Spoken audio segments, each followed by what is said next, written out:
Сәлем достар! Қазіргі таңда өзінің сұмдық, қорқынышты тарихы бар үйлер өте көп. Алайда кейбір үйлер қарғыс атқан және жын-шайтанға толы болып келеді. Біз бүгін сіздерге сондай үйлерді көрсететін боламыз.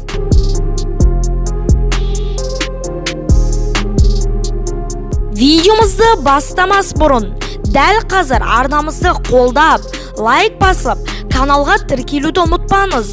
Ендеше біз видеомызды бастай берейік. Драмбек үйі.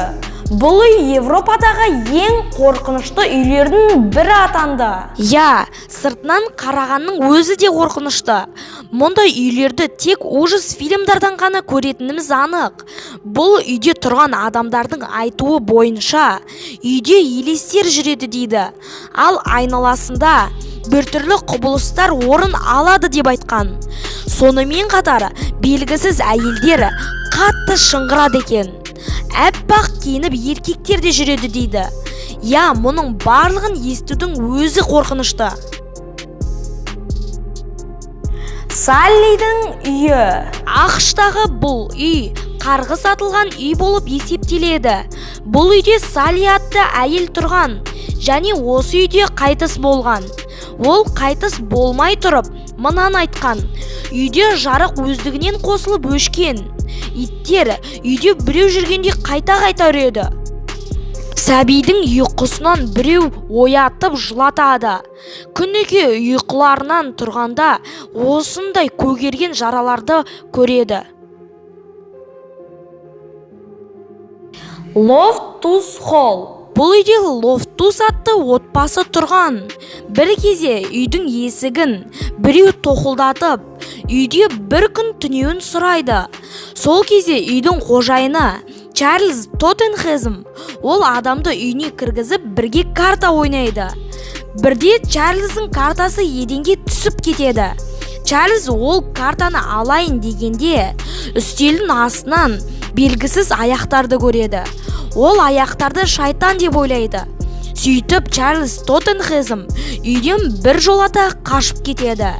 Зерттеушілер үйге келіп, сол үйде зерттегенде осындай екі елесті көріп суретке түсіріп алады. Осыдан бері бұл үйде ешкімде тұрмайды. Миртлс үйі. Бұл үйді генерал Дэвид Брэдфордтың салған болатын. Осы үйде тұрған адамдардың арты әр қашанда трагедиямен бітетін. Сол үшін ең жын-шайтанға толы үй осы атанған.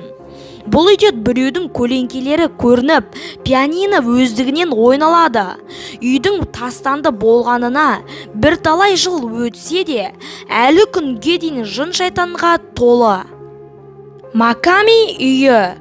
Үйдің иесі Маками үйде елестердің бар екенін біліп, өз үйін аттракционға айналдырып жібереді.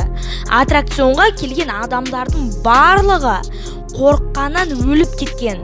Ешқандай адам толық өте алмаған.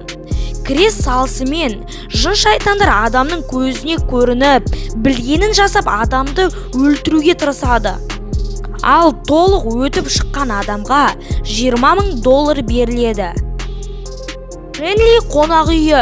Бұл қонақ үйге 16 жасқа толмаған балаларды кіргізбейді. Осы қонақ үйде 10 адам жоғалып кеткен.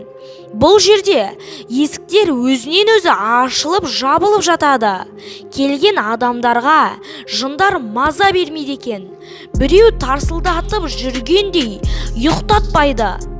Бұл қонақ үй әлі күнге дейін жабылған жоқ. Бірақтан адамдары бұл қонақ үйге келгісі келмейді.